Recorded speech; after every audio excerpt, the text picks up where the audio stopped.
let's start with something. Tell me your name. Mm-hmm. Tell me more or less what you're involved on the Mm-hmm. company, Mm-hmm. and then we Mm-hmm. can navigate from there on. Sounds good. So first, I'm Eomji, everyone. Nice to meet you. So I'm head of research and operations at EncodeClub. EncodeClub is Web3 education community. Last 5-6 years, what we have been is collaborating with different protocols to onboarding developers and supporting early stage founders. So mainly what I'm doing is collaborating and be in touch with researchers and engineers in protocol who has been working on that beautiful tech.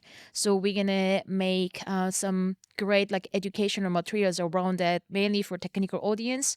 Some of them are open to everyone, but still our goal is making technology more comprehensive and onboarding talents from Web 2 to Web 3 that we can have other people who can work together to achieve the goal.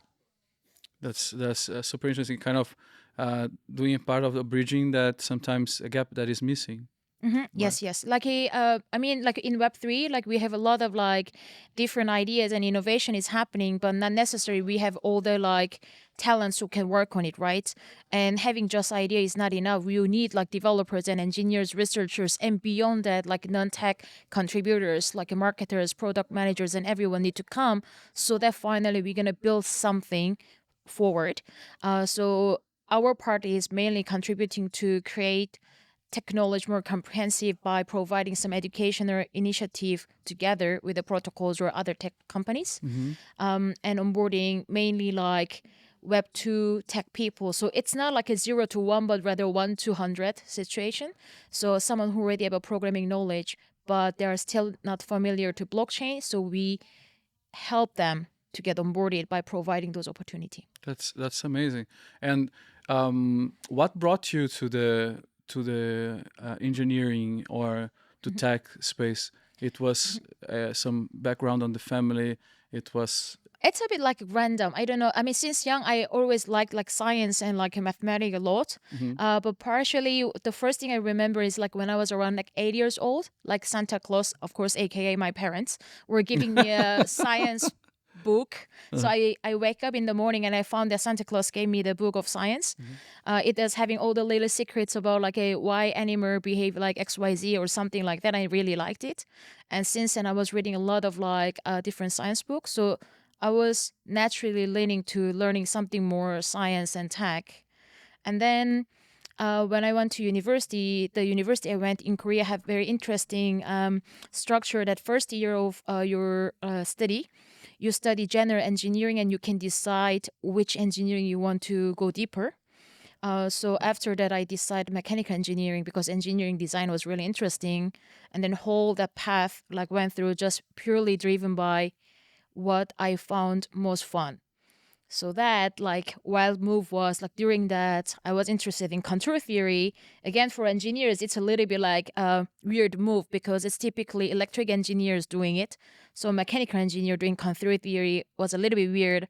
I was doing embedded system, was working as student team making a what is that formula car for student team. But then blockchain. So that is another path that I found some interesting articles I started to read. My husband, back then my boyfriend, he's studying on a network security and applied cryptography. So we were talking about different blockchain protocol, kind of for fun. And then I was I want to learn more about blockchain, but where can I find the materials? So I found some materials not talking about price, but talking about technical overview of each protocol that Okay. was made by EncodeClub, where I'm working at now. So I Really? was I'm gonna join this. Yeah. Oh wow! Mm-hmm. And how can you tell me how is in Korea just women has a lot of connection with Mm-hmm. engineering or tech, Mm-hmm. or is kind of rare things? Mm-hmm. Did you feel misplaced somehow or Mm-hmm. alone? I got used to that since long time back. So when I went to university for mechanical engineering in Korea, actually we were perhaps 30% women, which I was quite surprised that when I came to Europe, 30% was quite high actually. Yes, I thought it was always right. low. 30% is a lot, right? Yeah, in mechanical engineering. Yeah, so I was actually quite surprised that there were quite some women. But anyway, still, even though it's quite male dominant field, and mechanical engineering all over the world is like very like how to say old fashioned in certain things. So Okay. very like how to say, I just don't remember the word, like con not controversial, but I wanted to say something opposite to progressive, like a conservative. So that mechanical You engineering, just taught me a new word. okay, Thank you. conservative. So like a hesitate to change. So Okay. like it's nothing bad, but it's like they're hesitating to change. So like automotive industry, mechanical engineering, or like or overall area are quite like male dominant. So I got used to that environment. So in blockchain, still I found it like not too different, even though there's a lot of like um, male players. Yes. But of course, time to time, I can see that because it's technical field. If you're not vocal, people may assume that you are not technical. Especially, I see like many great women like who have technical backgrounds and they are giving a technical talk, but people often assume they are not technical because they're women or they're dressed nicely. So Uh-huh. that is something like it's not surprising, but sometimes I found it like, yeah, it's like still going on. And now I'm kind of connecting with something that you said in the very beginning. I think was not even recording Mm-hmm. yet, telling that we were start speaking that Mm-hmm. I heard that you're a very good speaker, and Thank you. then yes, and then you said I'm a good speaker and I'm very opinionative as Mm-hmm. well. Now I can see a little bit of the pattern how the opinionative feature had to burn in you. Mm-hmm. Mm-hmm. So among many men, Mm-hmm. people could sadly Mm-hmm. only being Mm-hmm. more vocal and Mm-hmm. opinionative Mm-hmm. to understand that sometimes, no, sometimes, Mm-hmm. just like uh, many times Mm-hmm. more right than many men's. Yeah. Mm-hmm. Mm-hmm. Am I correct? Yeah. So it's if you the thing if you're saying is like as a woman being on like being invited to the stage and so on, perhaps like you need to be more vocal. I think so, but also like a funny thing is maybe I have a like, strong opinion and maybe I invoke her as much as like maybe other like people, but they may think, oh, she's very opinionated or she's strong opinion, but the other one may be considered like, oh, that guy is very charismatic. It sometimes happen, but again, as I've been in like engineering industry really long time or like engineering study, it's not something very new to me. Not that I'm saying like it's fine, but also I can see that like how we can make this overall better, like slowly together, not like I cannot talk to that person because the person said like that to me, but it's rather like a, oh, I see that there's some little gap, and perhaps like a by me being a bit vocal about that, so maybe over it gonna get better altogether. So normally when there's some speaking opportunity, I try to take it and go to speak, even though it might be very busy schedule, because I think a lot of women being on stage and speaking gonna be let others know that I can do that as well, but without talking about the topic. So we ended up talking about that, but normally like I am accepting speaking opportunity, talking about my expertise and other work, not necessarily focusing on women, because I think that is the natural way to see that like a lot of different professionals in the field, regardless their gender, ethnic background, whatever they studied, they come and give a talk about their opinion. So I want to just show people that that's okay to do. Amazing. And I'm reflecting here what you're saying. Just like we live in a very kind of Mhm. toxic environment when it comes to on the male dominant industry, just like in the past, right? Mhm. Stock market or and sometimes I heard something, a person saying, old time. I'm not so young, so I heard somebody saying you're not prepared, ready for the stock market because it's too toxic and very Mm. and Because of finance bros? exactly. Yeah. Mm-hmm. And I think this only happens. Mm-hmm. It is so bad. It's so toxic. So because the balance of female Mm-hmm. and male energy is not there, Mm-hmm. and then everything, all industries, all Mm-hmm. conversations, all professions or industries should be much more welcoming. Mm-hmm. Giving the point that I want to say is the following.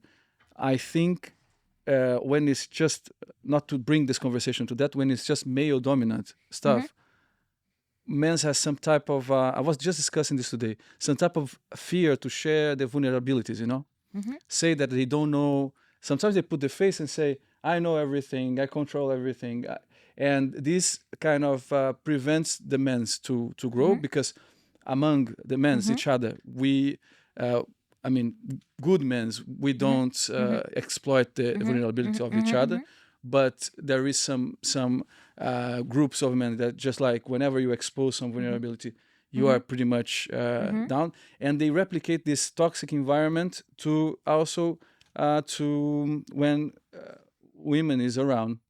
And then I heard that just like sometimes women just choose to go to events only for women because there is more space to do the questions that most men don't do, because they are super proud. And those environments in which to do the questions that is wrong, perhaps, but and there is, I think, now also doing some a bridge with that soon we're going to speak about women in tech and her DAO, creating environments for women to feel free, less toxic, until the men can behave properly. I think it's important to give the space and chance to grow together, to do wrong questions and explore without. It is the same amount of questions that the men will do, but they don't do because they want to keep for themselves. How can be the transition between bringing more women to tech? You think that bringing only women in tech events can start to be the first touch point until the women can be used with this toxic and be more vocal, because you are you are kind of, if you can be bespoken, but in a structural way there is many women that don't do that. Do you think that only women in events can kind of catalyze more inclusion of? So I have a very clear opinion on this. First, I don't think only women events can do that, while I think those women only events are creating some value as well. And then I think different players in industry play different roles to reach the same goal. So from my perspective is, let's say, because women will not feel comfortable, so how about making all engineering school separated, male one and women one? Perhaps it did not really work. So my perspective is still within the current environment, I want to show more other a different women role models, or doing their work amazing, so they're a people can look up to. Another thing is also a vice versa, a not separating, but maybe sometimes women be on stage and guys need to listen to. And also same thing, maybe amazing mentor. I have amazing mentors who are also men, who gave me great advices on my career path and everything.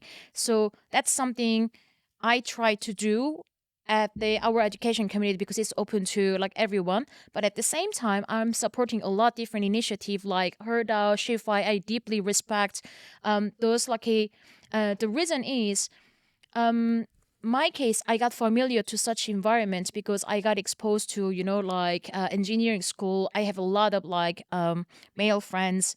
Most of friends of mine are working in tech, so we got used to this environment. But many people who are not, it's true that it can be very intimidating. Yes. And sometimes there's a moment that people are making really weird and uncomfortable comments, and you are not feeling comfortable to asking questions or asking for opportunity. So for those people, creating those environments, I think it's a great thing to do. And for sure someone should do that. At the same time, I want to make sure that this shouldn't be the only way for entering, because there's also people who can be already battling in the same level of ground and try to showcase their skills. So we want to offer both opportunity. So for me, hey, I'm supporting those initiatives, but at the same time, I'd love to be on the stage sharing my opinion while mixed audience listening to me. That's amazing. It shows that while you're doing your career, trying to making money, etc., you also with a look to bring other women also to shine in the path you kind of persuaded and you are successful on. You have a very interesting understanding on how to bridge and bring people, changing a little bit the airs, bridging between Web 2 and Web 3. So what is the biggest challenges you see nowadays to bring people from Web 2 to Web 3, and how this is working so far? So like the audience mainly like I am facing is those who were working in Web 2 in like a technical field. So there's like a mainly like two different challenge come.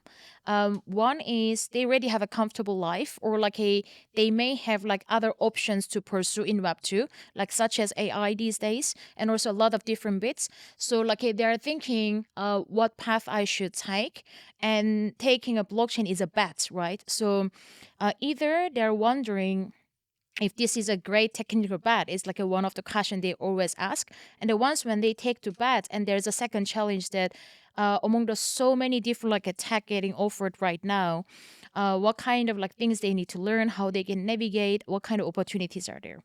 So first thing is, I got a lot of question as a like a being in education community. They're asking like, "Hey, Amji, so like I'm interested like a protocol like A. What happened? Like, what should I do if in 2 years after I invested my time, the protocol A disappeared?" I usually answer, "Go to protocol B. I don't know, like your skills are still there."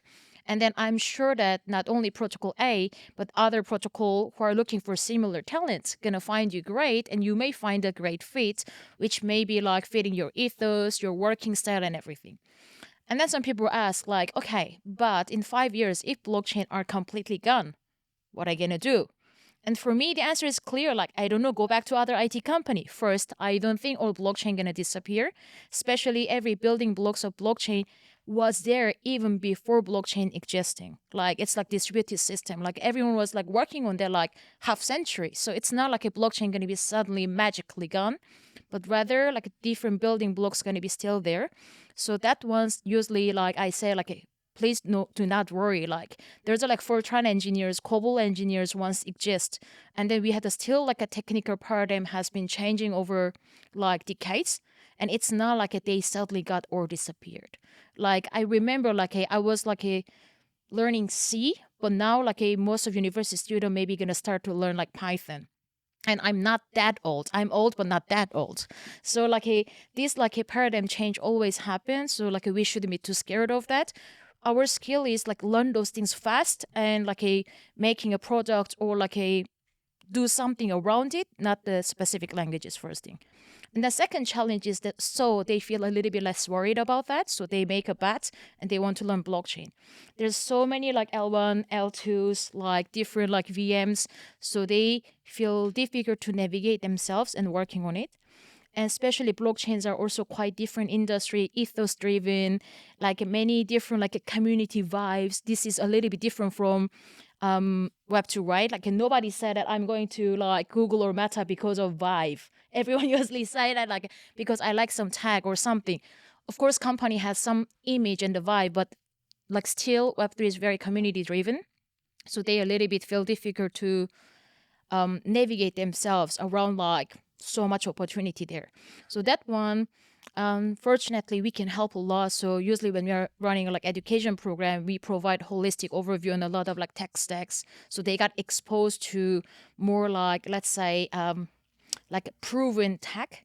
So among the a lot of blockchain technology, we usually work with like the ones who are a little bit around and like a proven like having interesting tech. And then they got exposed to those first, and that helps to make decision by themselves. So that is something like I see like typical challenge.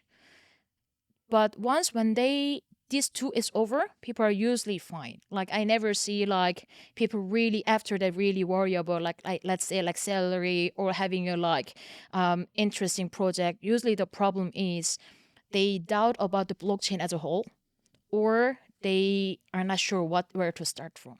And it's interesting also that you kind of guide them also to abstract a little bit which tool, because the tools change, right? And the quantum computing is coming more Yeah. and more strong, in which will challenge absolutely everything that we have established as tech and reality. But it's interesting that you somehow you understood the core and the purpose of what you want to change, and regardless being agnostic about which tool you're going to use, but more focus on who you are and where you want to go, and then the tools is kind of a mirror or reflex of this choice. Is very, very cool. I am very, very flattered to have you here to be interviewed. It was an amazing surprise, just like to start this journey to get to know more you and expose more your ideas to the audience that gonna watch us. I am extremely proud that you find time in between searching for your path, your professional journey. You also have a look on the other people that is sometimes maybe clueless about where to start and giving as well. Not only getting this shows a really beyond understand that you're a very, very intelligent woman, but also understand that you have the heart in the right place. I think more and more OMGs needs to kind of emerge, so we can make sure that decentralization, equality, wealth distribution, sustainability can continue to be doable, right? Because whenever this the chance is over, then it is over. That's just like if we don't escape our bubble, and escaping the bubble we need to do here right now. And it's so cool to see that you have this bright mind.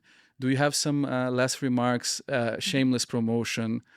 Feel free to take this next 2-3 minutes to do whatever you want. Yeah, like of course, like now I'm in Lisbon, so that like I want to make sure that everyone who might be watching this and based in Lisbon, they're going to be ETH Lisbon happening in May, which is like very like Lisbon community driven one. It has been like around several years. This year, our team like EncodeClub going to be also helping out, so I will be back. So if you are around, please don't miss the opportunity and attend. This is a great time to building some projects and like learning from like best mentors. You will see like also most of the people perhaps who are speaking today going to be there around, being mentors or speaking. So that's something like you need to remember. And another thing is like if you are ever hesitating, like learning something and try to do something, I want to say like just try like start from something very little, especially in like Web3. The biggest difference from Web2 is there's a lot of like a different incentive structure has been being around. I'm not saying like a go like for YOLO, degen, air farming. It's more like if you are a person who want to contribute to the small projects, like I don't know, like 10 years ago, if you were contributing to some open source project, it was quite difficult to get rewards.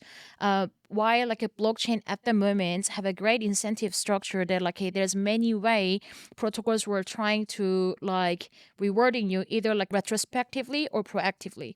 So if you worry about that, like take this as just like a fun hobby and you are doing like a little like a bounty hunting, right? Like try to solve some problem, see some people and get into that. And don't be afraid that you don't know enough, because nobody know enough in the space. This space is so young. So unless there are people who has been like researching on like Bitcoin, like Ethereum, like even then it's like less than 20 years. It's like in a way nothing. So don't hesitate, and this is a great time to start and learn. And just by doing that diligently, you're going to have a compounding effect and you're going to know a little bit more than the others.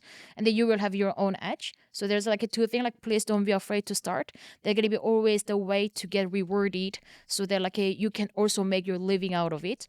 And second thing is there's no experts. I mean, there are experts, but not that many. So like if everyone says I come to the stage and like I'm the expert of something, like please doubt once. I don't know, it's my very opinionated things. Again, I really hate the word KOL. When someone introduced themselves like I am KOL, I found it very cringe. Yes. If someone said that that person is a great opinion leader, that's a great thing. If someone said that I'm leading the opinion, it's weird, So like please like don't get intimidated by there's so many experts and opinion leaders and you are nothing. Actually you can contribute and you should start with it. That's amazing, guys. Thank you, Eomji, very much. Guys, round of applause to Eomji and this insightful interview. Thank you very much. It was amazing to have you here. I don't know pretty much the protocol. can hug sometimes. I can dog hug. Thank you too.